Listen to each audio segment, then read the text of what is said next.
Mosaic, a daily news program from Link TV, presents a selection of news reports from independent and state-controlled broadcasters from throughout the Middle East.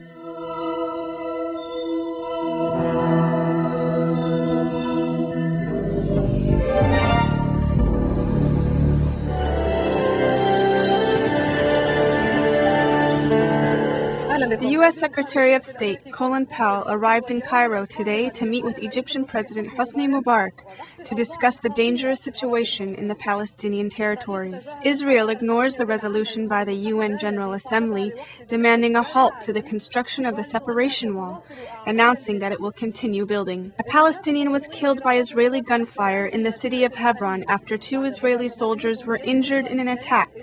One of the soldiers was seriously wounded. 6 Americans were wounded in 2 separate attacks targeting U.S. forces in Fallujah and Baghdad. Meanwhile, thousands of Iraqis demonstrate in the area of Khalidiyya.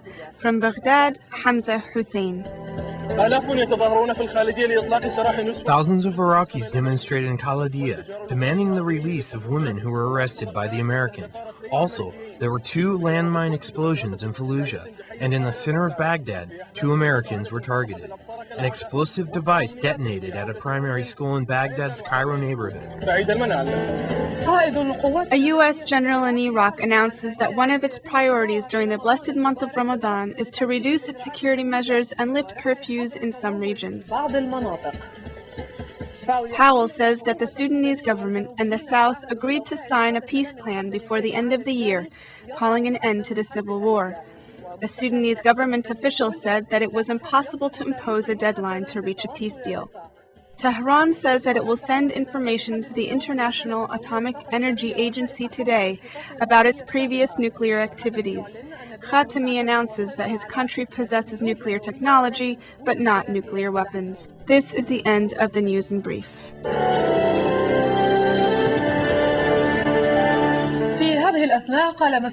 In Iraq, U.S. officials announced that their forces have captured people suspected of attacking U.S. soldiers there. Among those that were arrested is a senior military official from Saddam Hussein's ousted regime. The U.S. forces detained many people considered to be linked to attacks that took place after raids outside of the city of Tikrit, northeast of Baghdad. Numerous attacks against U.S. forces have occurred in Tikrit. Meanwhile, thousands of Iraqis demonstrated in the area of Khalidiyya, west of Baghdad, calling for the release of women detained by U.S. forces. And U.S. forces were hit by landmine explosions in the city of Fallujah and in the center of Baghdad. Thousands of Iraqis demonstrated in the city of Khalidiyya, protesting the arrest of women from the area under the pretext that they are wives of the resistors. The angry demonstration was heading towards the Habani city district, which was surrounded by American forces anticipating the demonstration. At the end of the protest, demonstrators announced many demands, threatening grave consequences if their requests were not met. Recently, a senior U.S. military official made provocative statements, creating reservations among Muslims. He says this war is a religious war between the cross and Satan. Since when was Islam Satan? No, Islam spread justice, equality, and tolerance between all people of the world. Not far from Fallujah, a landmine exploded a U.S. military vehicle, engulfing it in flames. In Baghdad, an Iraqi family was killed by U.S. gunfire while driving a small car near a wedding party, where they fired shots in the air in celebration. The U.S. forces mistakenly fired back at them, killing the entire family. In the Cairo neighborhood of Baghdad, an explosive device detonated at a primary school. In a stroke of luck, the students were in their classrooms when the device went off, so nobody was hurt. Meanwhile, another landmine targeted a U.S. military convoy in a tunnel in Freedom Square in the center of Baghdad. There were contradictory news reports about the damages. The explosion happened at 6:45 as I was returning from Karbala city. When I arrived at the traffic light, the explosion went off inside the tunnel. I saw an American car stopped in the tunnel. I didn't see anything, only the fire was coming out. According to what people were saying, 2 Americans were killed. The incident in the tunnel is not the first of its kind. 2 similar incidents happened previously. This explains why American soldiers are now choosing to walk through street tunnels. Such events occurring in different areas are part of a series of incidents that the Iraqi people cannot ignore. Rather, all eyes are open, fearing and bracing themselves for what may come next. Hamza Hussein, Abu Dhabi Television, Baghdad.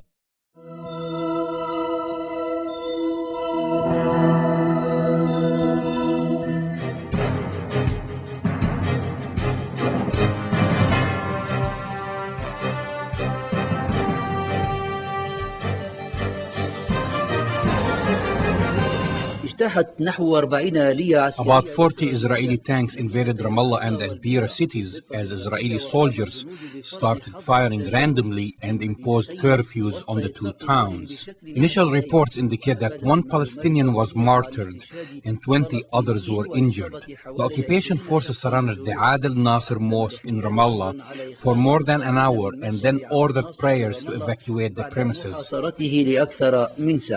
These developments come after the Israeli Prime Minister Ariel Sharon has announced in a speech to the Knesset that he will take tangible steps against the Palestinian President Yasser Arafat to isolate him politically and promised to continue building the dividing wall. Once again, the Israeli Prime Minister Ariel Sharon is threatening to expel the Palestinian President Arafat, contradicting an earlier statement he made a few days ago. It seems that he is still dreaming about doing that. This time, Sharon vowed to isolate the Palestinian leader from the political arena, accusing him of being an obstacle for peace. Arafat is a man that is responsible for the failure of peace. Thus, the Israeli government has decided to isolate him from politics very soon. In his speech to the Knesset, the Israeli Prime Minister Ariel Sharon announced that he is committed to the roadmap as it was amended by the Israeli government. He attacked Israeli and other individuals who signed the Geneva Accords, saying that these parties are prepared to help the Palestinians by proposing what he called illusion plans. Sharon, however, announced that there will be a chance for peace in the coming months. The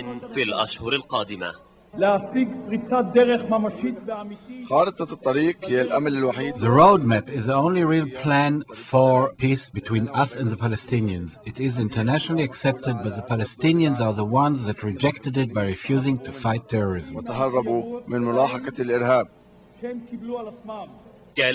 Sharon's words did not change, and the situation on the ground also did not change. Sharon's promises are increasing, while the political, economical, and social situation in Israel continues to deteriorate. As aggression in the region increases, the bloodshed also increases. The question is, will Sharon's failure to fulfill his promises be enough to make the Israelis realize the magnitude of the catastrophe that he has created? The Palestinian President Yasser Arafat called on the international community to intervene to stop the continuous Israeli military madness against Palestinians in the West Bank and Gaza. We are asking countries of the non-allied movement, countries of the Islamic and Arab world, the honorable and decent people in the world, and our friends to move quickly to stop the Israeli military madness.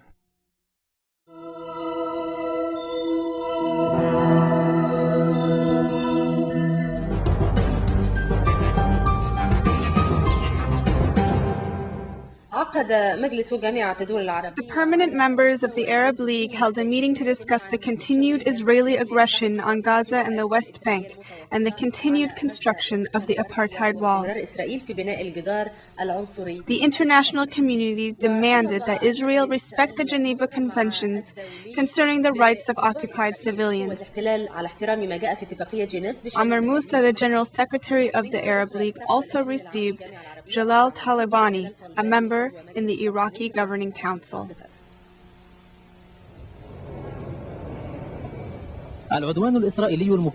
Intensive Israeli attacks on the West Bank and Gaza have reached a breaking point with the Israeli air raids on Palestinian civilians in Gaza, killing and injuring dozens of people, in addition to the Israeli government's decision to continue building the dividing wall. This was the main reason behind the meeting that was held by the permanent members of the Arab League. They condemn the Israeli behavior, which will worsen the crisis and further deteriorate the security situation. The League also held Israel responsible for its actions in the Palestinian territories, which violate international laws that demand that occupation forces respect the rights of occupied civilians. After the meeting, the General Secretary of the Arab League, Anwar Moussa, confirmed that the Arab League has decided to seek the International Court of Justice in regard to the construction of the separation wall. He said that the Israeli escalation means that Israel has declared war on the Palestinian people.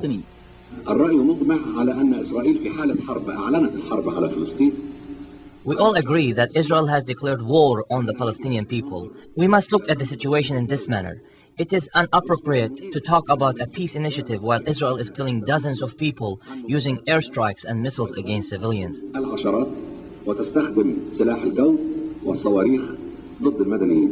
Ambassador Mohammed Sabah said that these airstrikes are part of an escalation policy that are executing Sharon's threats made in the Israeli Knesset. The Palestinian ambassador condemned the continued Israeli construction of the separation wall. There is a war and invasion in Gaza. In his speech to the Knesset, Sharon threatened President Arafat and said that he will continue building the separation wall. This wall is being constructed at gunpoint and under the threat of Israeli army tanks. And it is protected by the use of an American veto in the United Nations Security Council. This meeting was held to consolidate an Arabic response.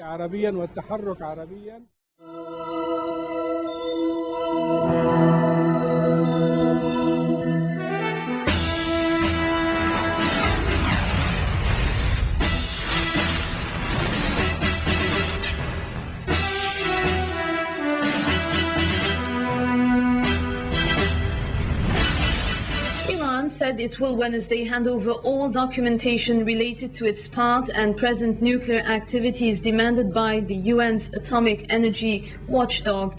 President Mohammed Khatami said that the Iranian government has yet to fix a date to sign the additional protocol to the Non-Proliferation Treaty, allowing surprise UN inspections of its nuclear program. The president was speaking the day after the foreign ministers of Britain, France and Germany reached an agreement with Iran to ease the standoff over the country's nuclear program. The big three European foreign ministers returned to their homeland after a breakthrough on Iran's nuclear program issue. The joint diplomatic efforts of Germany, Britain and France obtained from Iran an agreement to suspend uranium enrichment and give inspectors the right to carry out surprise access to its nuclear facilities as demanded by the UN watchdog agency. The Secretary of Iran's Supreme National Security Council, Hassan Rouhani, said after his meeting in Tehran with the ministers that the protocol should not threaten Iran's national security, national interests, and national pride, and it would have to be ratified by the country's parliament. He said that for an interim period, Iran would suspend nuclear enrichment in order to express its goodwill and create a new atmosphere of trust and confidence between Iran and the international community. He did not say how long the interim period would last. According to a senior Iranian official, it would only be halted for as long as it saw fit. Also, there was no indication of when Iran would suspend uranium enrichment or sign the additional protocol. An Iranian official said it might occur as early as next week. Joschka Fischer of Germany, Jacques Straw of Britain, and Dominique de Villepin of France said in a joint statement with Tehran after the talks that if the IAEA affirms that Iran has implemented its decisions, that should enable the immediate situation to be resolved by the IAEA board. They added, if Iran proves its nuclear program is only for energy production, they would make it easier for it to get the nuclear technology. On his arrival in Berlin, the German foreign minister said he is convinced that Iran will implement the commitment and will fully comply with these commitments. There were no concessions. Instead, we tried to show Iran a way back into the international community of nations so that possibilities for full cooperation were available. We wanted to prevent a negative development for the region, negative for the country, negative for the international community of nations, and for us. By offering economic and technological benefits in return for nuclear compliance, the Europeans struck a different approach than Washington. EU Foreign Policy Chief Javier Solana called for the accord to be rapidly implemented. He meanwhile rebuffed a suggestion that the accord was not specifically a success for EU diplomacy. Solana added that he was so pleased with how the EU-Iran relationship was developing. Russia hailed Iran's pledge to open its nuclear program to intrusive UN inspections as a step which should ease pressure on Moscow over its nuclear cooperation with the Islamic Republic. Russia said it was ready to continue providing nuclear assistance to Iran. The United States, which has led the charge for the UN Security Council to take action against Tehran, gave a cautious welcome. It declined to comment on whether Tehran might agree to international cooperation on its civil nuclear program in response. The White House underlined that Iran would have to totally conform to demands by the IAEA to prove it was not seeking to make an atomic weapon. Meanwhile, U.S. President George W. Bush considers the step as a very positive development. For his part, Chief of Israeli military intelligence alleged that Iran's nuclear program would reach the point of no return in 10 months' time, after which outside powers will not be able to stop it. He suggested that Israel might take upon itself to stop the Iranian military program if international pressure failed. Iran earlier denounced such allegations, putting them in the square of psychology and media war. Defying the Bush administration, the United States House of Representatives voted to seek conversion of half of the $20.3 billion for Iraq into loans. The vote came ahead of the Madrid Donors Conference due to begin on Thursday, amid hopes that it will draw the $36 billion sum for 2004-2007 proposed amount in a UN World Bank report. The swaying numbers required for the reconstruction of occupied Iraq were finally determined by a report from the UN Joint Committee and other international specialized committees. $36 billion was the amount of the general balance required, after previous estimations varying between $130 and $400 billion. The balance will include the reconstruction of 14 sectors, particularly the health, education, electricity, and communication sectors. This came after months of field studies and research in which Iraqi economic experts from Lebanon, Jordan, and the United States took part. The report will be presented to the Donors Committee in Madrid prior to Thursday's conference of donor countries. Meanwhile, the U.S. Senate House of Representatives voted 277 to 139 to seek conversion of half of the $20.3 billion balance for Iraq into loans, defying a threat by U.S. President George W. Bush to veto the whole $85 billion package for Iraq and Afghanistan. Many observers see that Washington will attempt to rally rich donor nations to contribute billions of dollars for Iraq, amid arousing question marks of the reason behind lending the money to the country that possesses the second oil reserve in the world. Observers say that it's an act of pressure on Iraq through big loans to increase and fix Baghdad's subordination to Washington, at a time anti-war camp nations France, Germany, and Russia gave a cold shoulder to the Madrid conference and made clear they are not ready to forgive or forget the U.S.-led war against Iraq. Pledges of aid to Iraq ahead of the Donors Conference headed by the United States came as follows. The United States will pay $10 billion in grants and a similar amount in loan. Japan announced $1.5 billion in loans for 2004 and said that further aid for 2005-2007 will add a further $3.5 billion, mostly loans. The United Kingdom said it will pay $910 million, including $63.6 million contained with an EU aid package. Spain announced $300 million for 2003-2007, of which $115 million will be in the form of loans linked to future contracts with Spanish companies. The European Union will pay $233 million for 2004, Canada $220 million, Finland $5.8 million, France, Germany, and Italy will contribute through the EU package. Poland, Russia, and Turkey said they will not be unveiling additional aid in Madrid. The World Bank is set to lend between $3.4 and $4 billion over the coming 5 years. The U.S.-backed Iraqi Governing Council meanwhile urged the International Committee not to delay any of the contributions for Iraq. The Council's current President Ayad Allawi said in a statement that some of the donor countries asked to delay their contributions until security is stabilized in Iraq. Alawi replied that any delay will affect the security situation, adding that countries who witness similar events agree on this. However, more loans to already indebted Iraq will further paralyze attempts for the war-shattered country to stand on firm ground.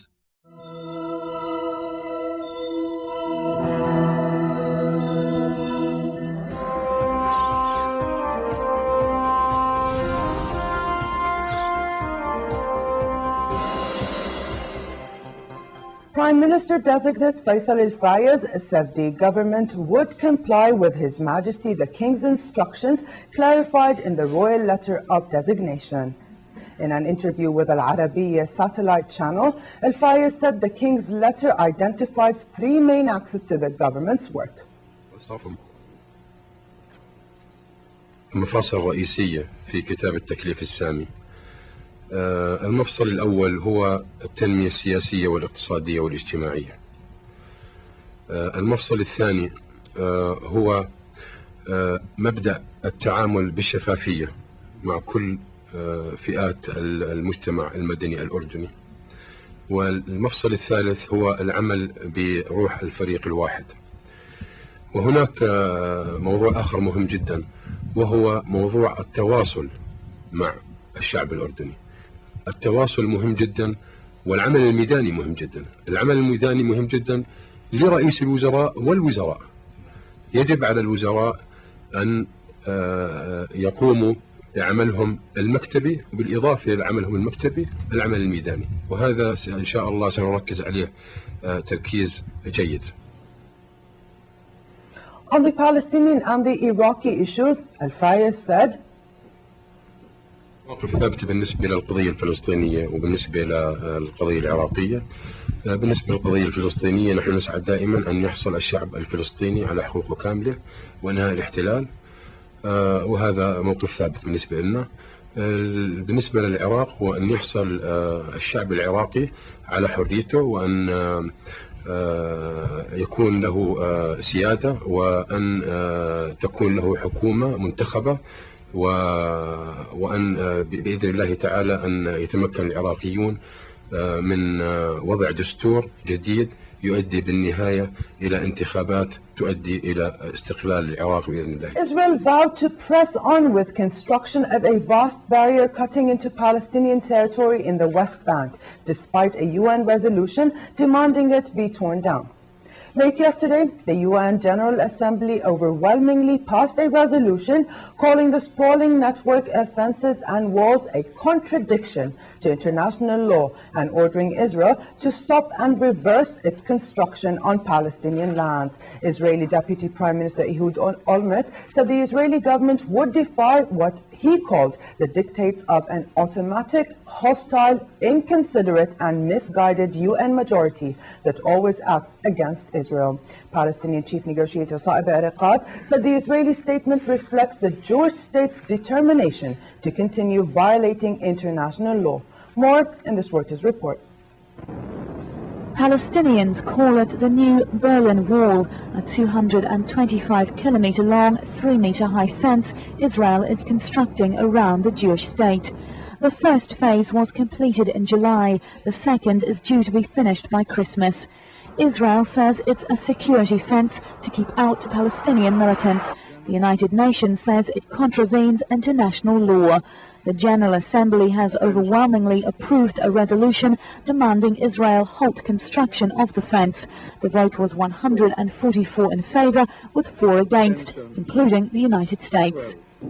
The resolution demands Israel stop and reverse the construction of the wall, but Israel has vowed to press on.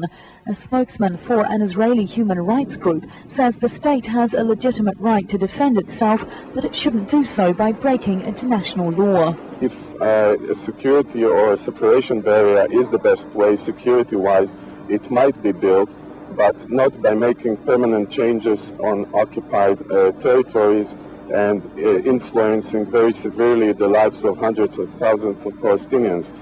Unlike the UN Security Council, the General Assembly has no power to turn a resolution into law. The vote acts more as an indicator of world opinion. Still, construction of the fence continues.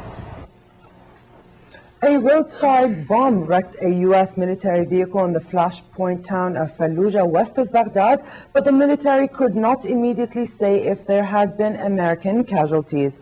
Fallujah has been the scene of many attacks by Iraqis who have killed 104 U.S. troops in Iraq since President George W. Bush declared major combat over on May 1st. Earlier, an improvised bomb exploded in a road tunnel in central Baghdad at dawn, hitting a Humvee and slightly wounding 2 U.S. soldiers. In the town of Khalidiyya, demonstrators took to the streets demanding the release of 2 Iraqis detained by coalition troops for alleged links with anti-U.S. suspects. And U.S. soldiers conducted searches in a village 7 kilometers north of Saddam's hometown of Tikrit on being involved in attacks against U.S. targets. The U.S. soldiers also arrested 2 other people because they were found to be in possession of weapons. And a further 2 people were detained for questioning. Powell flew in Cairo from Kenya's capital Nairobi, where he said Sudan's government and rebels committed to agreement to end civil war by the end of December. The Sudanese government and rebels pledged to sign a peace deal, spurring hopes of halting 2 decades of bloodshed. The party scored a breakthrough in July 2002 when they agreed on a referendum on southern independence after a 6-year transition, but disputes on oil and power sharing as well as settling disputed territories has hindered progress. Powell attended the current round of talks in Kenya to ramp up pressure on both sides, sensing a potential diplomatic success for U.S. diplomacy. The success of the negotiations could transform relations with Sudan, listed by Washington as a state sponsor of terrorism. Powell said rebel leader John Garang and Sudan's first vice president Ali Osman Taha were making excellent progress towards an agreement on how to share the country's growing oil wealth, although some issues remained to be resolved. We must find a solution. This is a moment of opportunity that must not be lost. The people of Sudan have known hardship and devastation for too long. All the people of Sudan, Northerners and Southerners alike, are hungry or desperate for an end to this conflict. It is time now for the leaders assembled here to complete the final stage of this marathon, to enable the Sudanese people to experience a new way of life, unclouded by the suffering of war. Both parties have agreed to remain in negotiations and conclude a comprehensive settlement no later than the end of December. And back here at home, Her Majesty Queen Rania stressed that dialogue is a vital tool that enables people to connect and reach out to each other in a spirit of common understanding, frank exchange, and goodwill. The Queen's remarks came during talks with former UN Commissioner for Human Rights Mary Robinson and ESQA Executive Director Mirvat Tilawi, who addressed the opening session of the first meeting of cross-cultural dialogue. The meeting, part of a project spearheaded by Her Majesty, President of the Second Arab Women's Summit, brought together participants of the Euro-Mediterranean Forum of Women Parliamentarians, representatives of the Second Arab Women's Summit, as well as representatives of international organizations. In her keynote address, Robinson noted that while it was a difficult time for women in the Arab world, it was also a time of profound change. Robinson added that despite the wealth in the region, the economies and political systems in the Arab world had not advanced as they should have because of the lack of status and participation by women. Participants in the 2 sessions discussed the role of cultural heritage and values in the participation of women in sustainable development.